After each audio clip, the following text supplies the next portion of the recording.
Welcome to the Five. The same five questions, a completely different experience every time.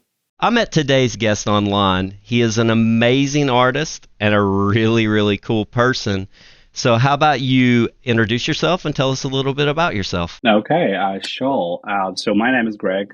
Actually, it isn't my name, but this is the easiest version for you, for everyone to understand. And I am an artist. I temporarily live in Scotland. Originally, I come from Poland, but I fell in love in this country, and probably I'm not going to move anywhere else. I hope so. And on a daily basis, I'm a barista, but I'm mostly known from doing a queer art on Instagram. I'm an Instagram handle is Valcoviac, and probably Brad will link you something below so you can visit my Instagram page and see what is it about. It is very queer, it is very crazy, and it's very comic-y. So all the nerds and the comic geeks are welcome. As it probably there'll be something that you might really enjoy, and all the queers are welcome even more. I am lucky enough to be part of your art a couple of times and everything like that. So you have to go and visit and see the amazing artwork that you've done of me, as well as you've got hundreds and hundreds of other works that are just as absolutely amazing. Oh, thank you, thank you, thank you, thank you. That's just the truth. I wish I could imagine how it's like to be, so privileged. Well, I'm happy about it. You're a reoccurring work of art in my gallery. So, well, what can I say? Sometimes someone can make it to be a bit greater piece of inspiration, and this is how it happens. Yeah, and also I like to revisit things I know. So this is a thing. Like there's a recurring themes in my art you can probably see. So I guess I like to know the things that I know. Yeah. Speaking of things you know, I guess we're going to get started now. So, you know the drill. There's going to be five questions. Take your time, answer them any way you like, and let's get started. What's the weirdest thing that's ever happened to you? I was thinking about like what's the actually definition of weird, and as much as I'm like such a racial person and I do not believe many ooky spooky stuff and all that, um, I think the weirdest and the most unexplainable thing, where well, if you think about it twice, like it's just like absolutely it has a medical term for it, but the mostly unexpected and weird thing that ever happened to me. Actually, it occurred in this room because I'm in my home bedroom, in my mom's bedroom. Yeah, so this is where I grew up. So it happened to me once when I decided to change the place where I sleep. Well, so this bedroom used to have two beds, the one double bed and one single bed because it's like a big enough. So well, I could choose whatever I sleep, or just because I'm living in outside of town, there's so many people who used to like just crash on my sofa when they were like visiting me. So it was like always like a bit of a party house in here. Well, look at me being so privileged. Yeah. So one night I decided to change the place I sleep, and I went to sleep on the double bed. But most of all, I changed the place where I sit my head. So basically, I've slept there. I have no chance to get the light from the window, and it was like because the bed itself is like in some sort of bay in the room, which had just up there, so I could not see the light. Well, I fell asleep. It was like pretty awkward, but I was like, okay, like I like to sleep where there's like no lights on and stuff like that. But it was like just pitch black. Well, I fell asleep, and it just happened to me suddenly. All of a sudden, I woke up, and I could feel that I opened my eyes, but the vision hasn't changed. Like it was as pitch black as it was before. I could not move as slightest. So I've panicked that I don't know what to do because basically I had like zero recognition of like dimension of like what's happening to me. Perhaps I felt something like pulling back the cover from me, and it's some like massive like weight on my chest. Well, you call it a slip paralysis. Well, and I would say like I like to think about it like in a different way, and that brings up the, actually a Polish folklore to it, which is so like peculiar, I would say. So that night, like, and all of a sudden, that in that moment, all I thought about is where is my phone? Like, I need a light because I could not take a like.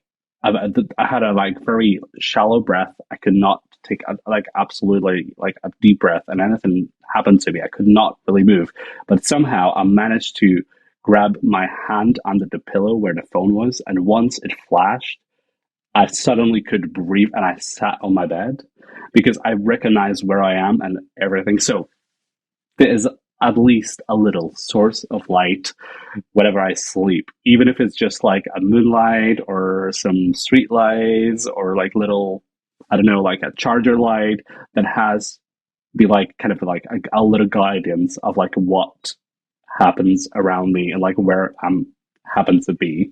So um that was probably one of the strangest things that happened to me. And like when I walked downstairs and I said that to my mom said that it probably there was a striga visited me in the night. Because if you probably have seen the Witcher, the striga is the demon in a Polish folklore that happens to sit on your chest and like try to choke you in the night.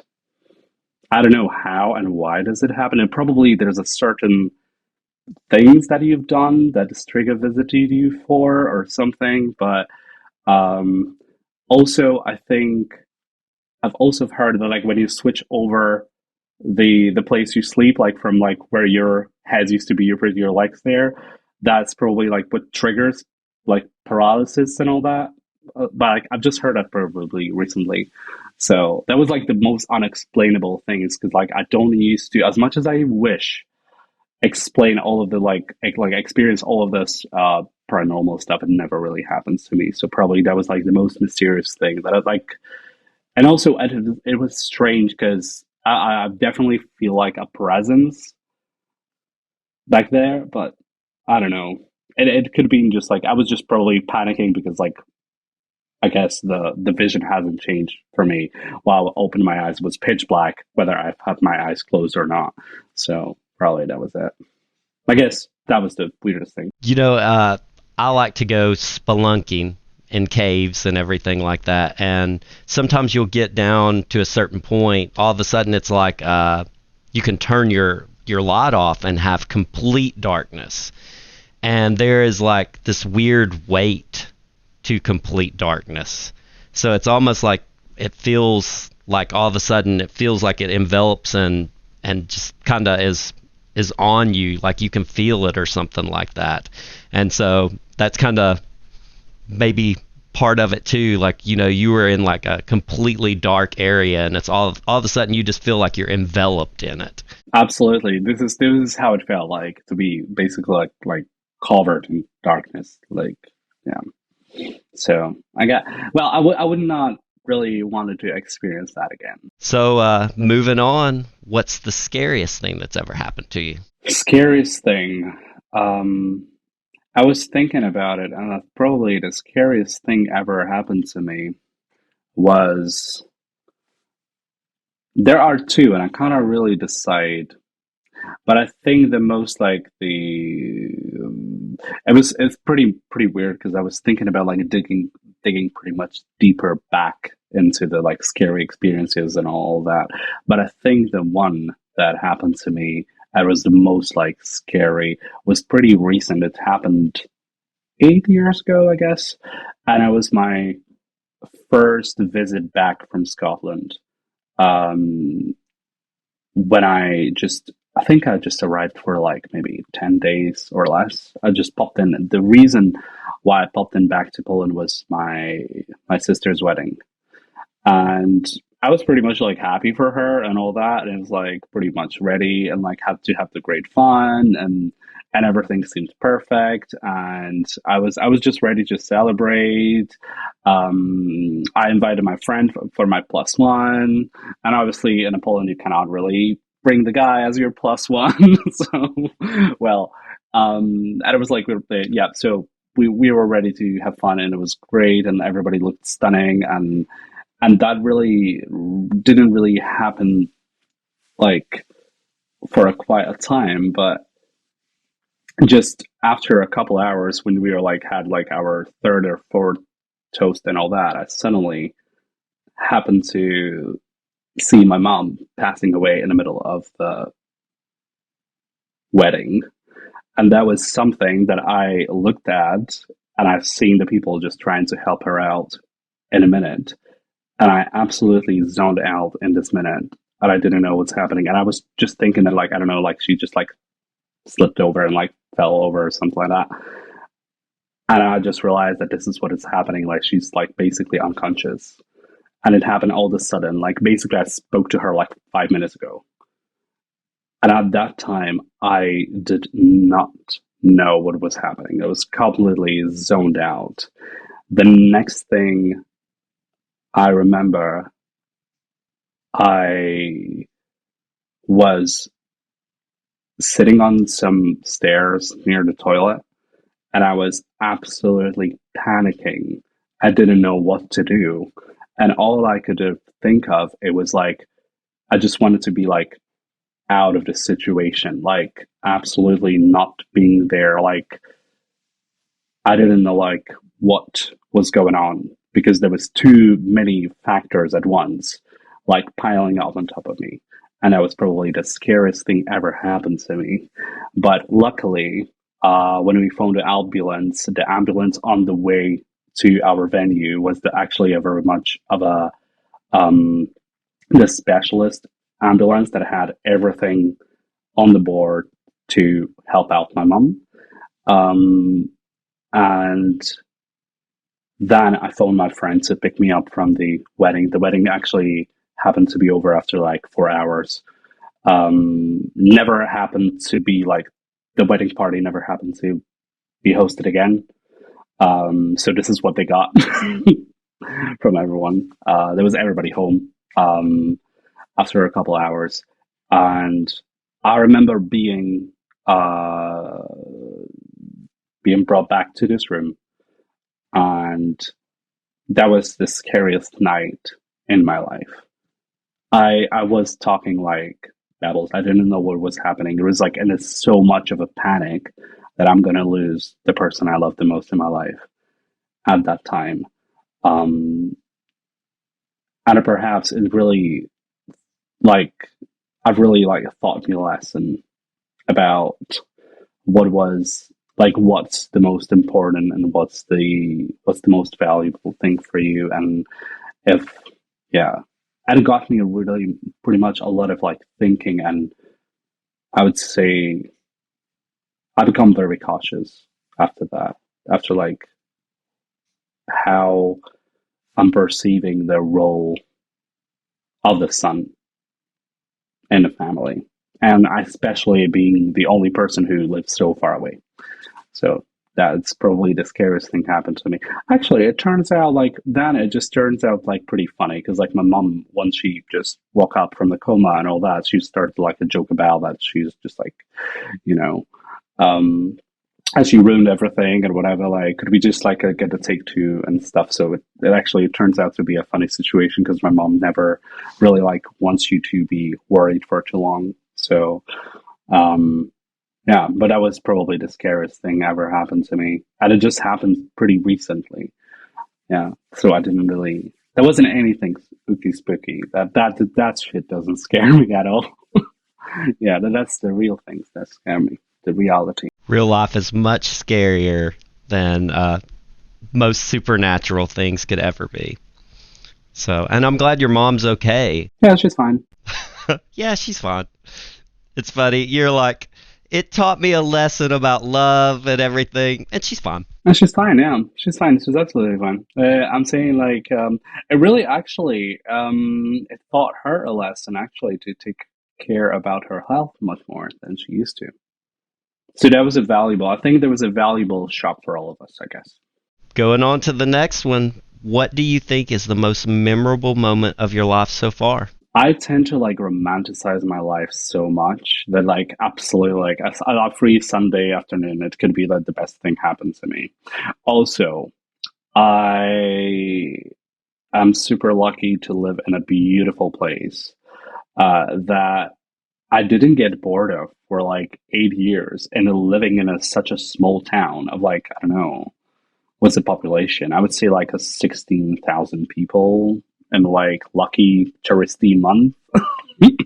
So I would say that like I tend to romanticize a lot of things happening to me because I'm living in such a beautiful place, and it's just like wonderful. And once you're putting your headphones on, it's just so nice. And basically like every sunset or a sunrise you see, it could be one of the most memorable moments in your life if you just like put your mind to it a little.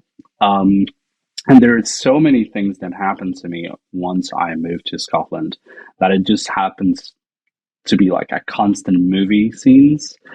But the one I've chosen that really seemed to be like the most memorable is this one time when that was my birthday gift. Um, so my friend of mine happened to get me a ticket for the concert, and I went to see a Placebo. That was the band who was a massive company for me while I was growing up, while I was a teenager, and I was actually once I was discovering and exploring my inner self and battling with my inner gay demons and everything happening to me over that time. And I remember that was like everything happened to the soundtrack of a Placebo. So that was probably my like a teenage year rebellious band that I was so attached to, and there was a lot of queerness into it.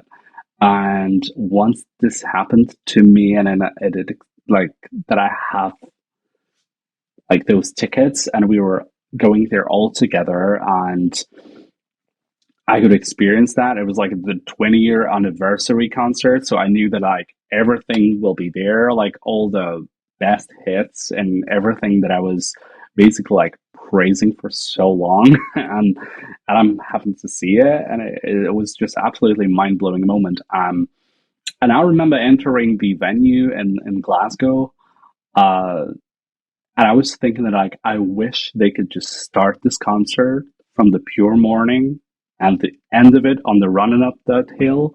And that actually happened to me. And it was the most memorable thing. This first notes on the guitar, starting the pure morning as the concert starts. And I just could not. And once they got back for the encore, the beat of the running up that hill, I actually, you can, like, now you can all of you can just crucify me, but this cover is better than original for me. I have nothing against like the original song. It's just like I like the placebo version appeals to me way better, I think. So that was the most memorable moment. Also from the perspective of that I tend to do a lot of like throwbacks, and I'll tend to look back at myself in those moments like that for a lot of time. That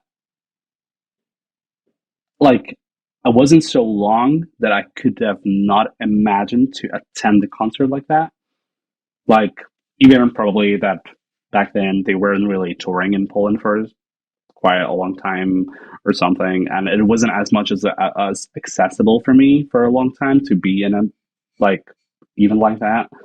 So I guess that was the most like memorable moment in my life if I think about it. It was like to experience like it was one of my first like gigs in for the love of music actually, that actually determines a lot of my artwork and art and everything. That's always with me. I think music is like one of the most like important things in my life, and I believe like I'm not the only one, but yeah, for sure I'm not the only one. But it's just like something very valuable to me.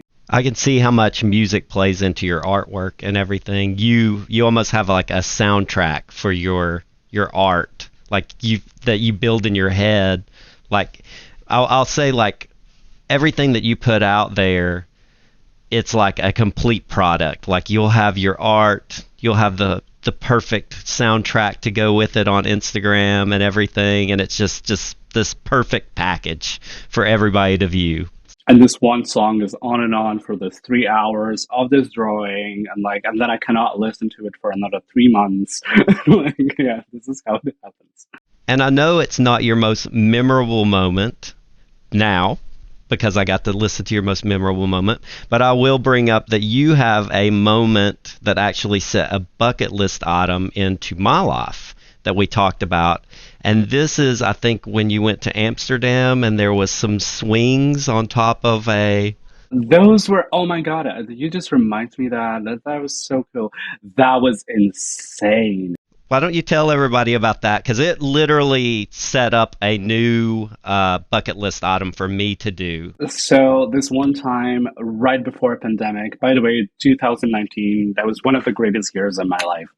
Right before pandemic, me and my best friend, we decided to go to Amsterdam for a weekend, and we happened to go to this little swing situation where there was like, so on the Amsterdam Tower, you have those swings that you can hop on and swing on the edge of the tower. I can't remember how many meters above you are, but I'm saying like at least 100. It's very high. The base it's very high. So you have to take a wee ferry to reach this point, and like there's a tower, and it has like restaurants and stuff on it, and a like very fancy lift with like music and lights that it takes you up to the top floor. And it's super cheap. It was €5 or something, and it's a great experience. So what do you do there? You're hopping on that swing, and you swing above the entire Amsterdam. And once we been there, it was just sunset, and it was like December or something. It was like kind of like, I am not sure if we are not talking about like this day actually. That could be 26th or 27th of December back then. Well, the swing anniversary. Yeah, so I guess it was one of the most memorable moments I got, like in terms of like aesthetic, I think. So the sunset, us swinging above the Amsterdam so high that it was so mind blowing that it actually erased my fear in terms of being so high. And yeah, and like because like way like just before when I reached the top floor and we went for a drink, I had like the worst scenarios happening to me on the swing. Like I was like falling, dying, like how my body is going to be transported from there. Like it was like everything. I'm like a chronic like overthinker, and yeah, I'm so glad that I decided to do it, like despite all of my little fears and stuff. So that was beautiful. Actually, that was beautiful. I recommend to everybody, and like do not like don't be afraid. It's nothing, but it's an experience that everybody should do. As I think it's the highest swing in Europe as well. So something to do, I guess. And it's very cheap. It's definitely on my bucket list, thanks to you. Yeah, I think we should do it together next time. I'm up for that 100%. It's just a 2 hours flight for me, so I can just pop in. It'll take me a little bit longer to pop in, but I'm down for it. Well, I'll be just taking my time getting ready. I need to do the, the impression. Right. What's next? What's the next question? It is, what is the saddest thing that's ever happened to you? The saddest thing happened to me. Oh, the sad thing. Oh, I'm so good at sad things. Yeah, the saddest thing happened to me was being me. Like, I think the saddest thing happens to is being me. Jesus, no. A part of being me. I think the saddest thing ever happened to me never happened to me because it's a reoccurring thing. Every time the saddest thing to me ever happened to me will happen to me on the 30th when I'll be flying back to Scotland and saying bye to my mom again. This is every time. This is the saddest thing. Every time I'm saying bye.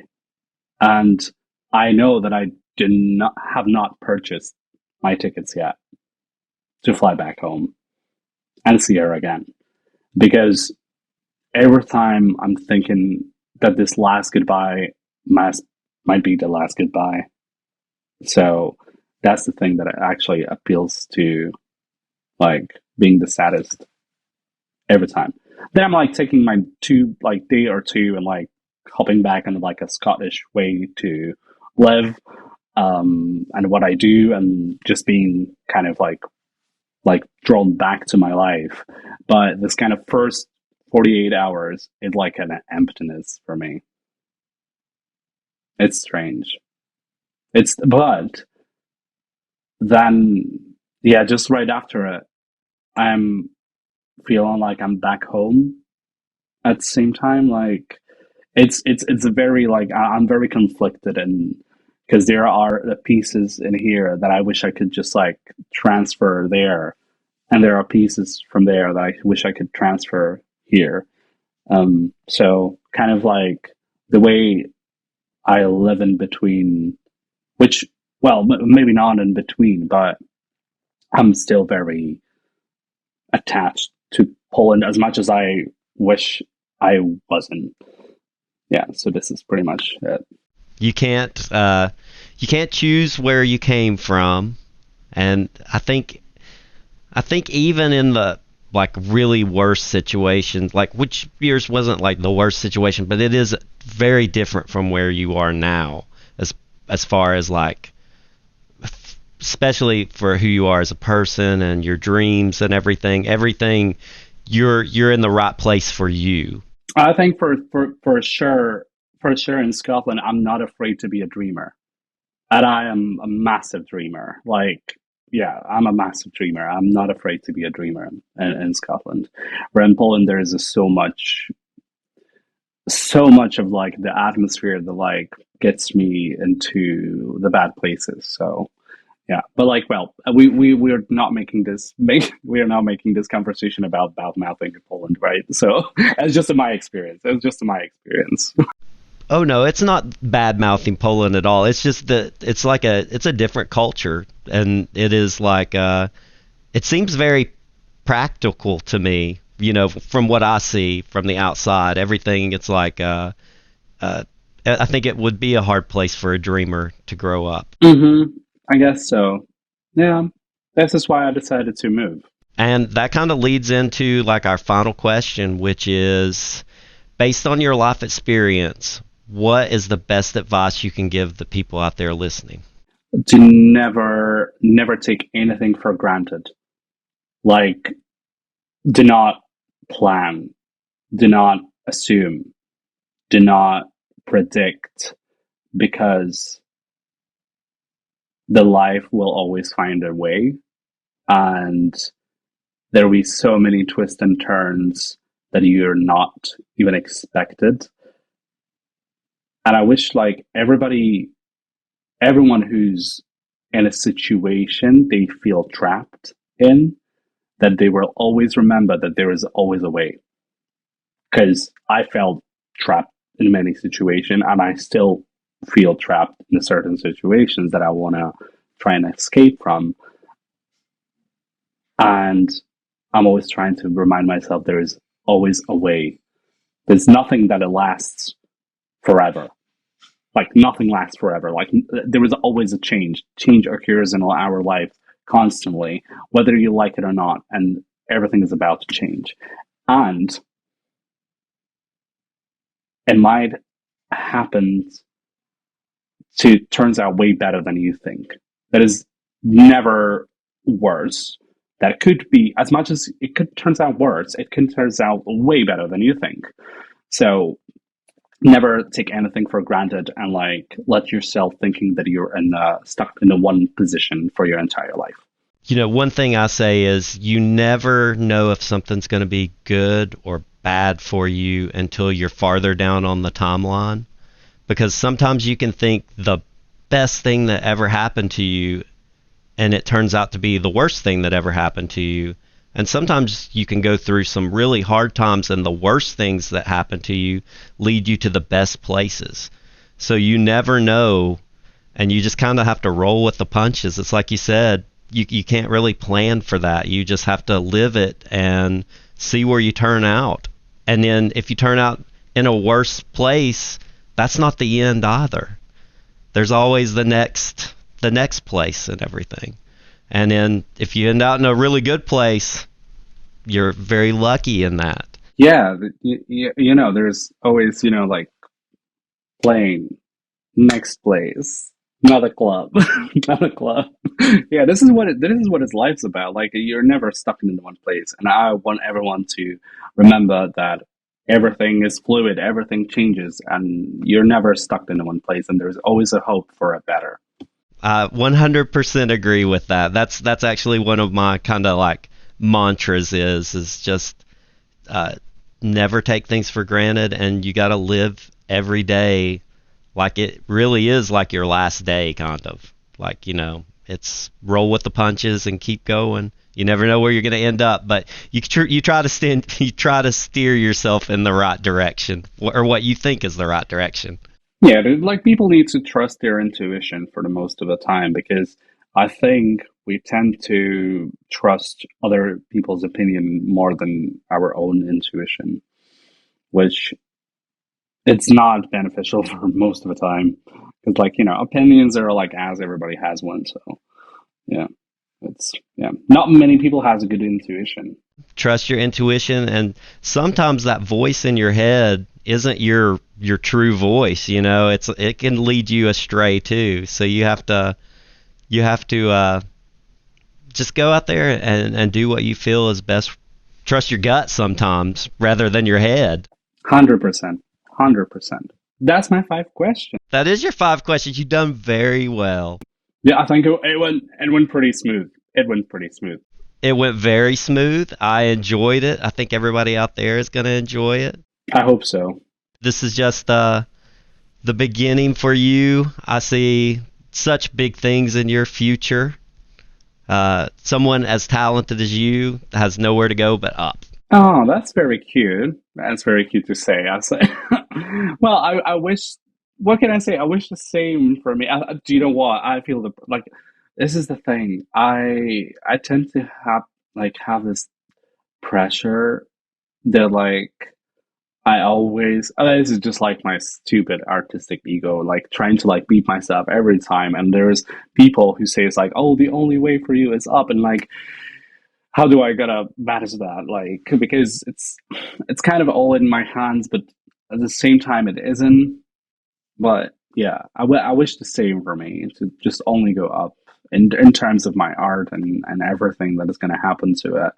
Because I realized lately that my life has to be connected with art, otherwise I'm out. Like, it has to be. Like, my life must be involved in like artistic spirit to it, and this is the way for me to live. And that passion comes out in all of your art. So that's why I think it's so amazing. You should be proud of everything you do. Thank you. I am proud for the most of the time, I guess. We're our own worst critic a lot of times, and we're the hardest on ourselves, which is kind of one of the things that I want to get out there, that stop being so hard on yourselves. Everybody out there that's listening, please stop being so hard on yourselves. My little fall resolutions: do not be like, this is like, the entire situation out there is going to be shit anyway. We're like in the middle of a crisis. There's going to be dark everywhere. Like, if you don't feel like you want to do your laundry, just don't do it. Nothing's going to happen. Life is not going to change. Like, the planet's not going to explode. Like, just take it easy. Like, go and watch something. Like, nothing's gonna happen because, yeah, we're in a constant like run for something that we don't know what we're running for, and sometimes we just really need to take our time. This is what I do here. Like, I have zero obligation for this holidays, and that's probably the safest way for me to do it because I know myself, and I could get myself like a to-do list over Christmas, plus having a Christmas at home, and I've just refused to have one because I'm tend to be like trying to be like very organized and like have my schedule and stuff. But as much as like spontaneous I am, I found that I'm having much more like I'm way more happy about the progress I did once this is a progress that I haven't planned. And it just happened naturally. That wasn't my progress being planned from 3 o'clock to 5 o'clock of, for example, me trying to like improve my drawing skills. My progress that I'll be more happy about would be the one that I have, let's say like, oh, Brad just added a nice picture that I want to draw. And like, suddenly it turns out to be like a great stuff. And I've involved something that I haven't tried before, and I've experimented on top of this artwork, and it worked. And that was something that I enjoyed, and that was my time to progress towards my art. This is the things that I'm mostly happy about. This is not something that I'm like, today I'm going to become greater. That happens over time, and that needs much more than a right top schedule. This is not what happens to you on demand. Well, thank you so much for your time today. You're welcome. Enjoy the rest of your holiday and enjoy being with your mom. I shall, and I will. And thank you for this conversation, and thank you for featuring me in your podcast. And I'm absolutely thankful, and I'm glad to be like interesting enough in your eye for people to listen to me, I guess. And I hope nobody felt offended for what I say, because I cannot really control what I say, and I might sound like a dumbass sometimes. You do not. So thank you again. I want to thank you all for listening today. If you enjoyed today's podcast, please subscribe and leave a 5-star review. Also check out the video podcast at Handlebar ASMR on YouTube for extras.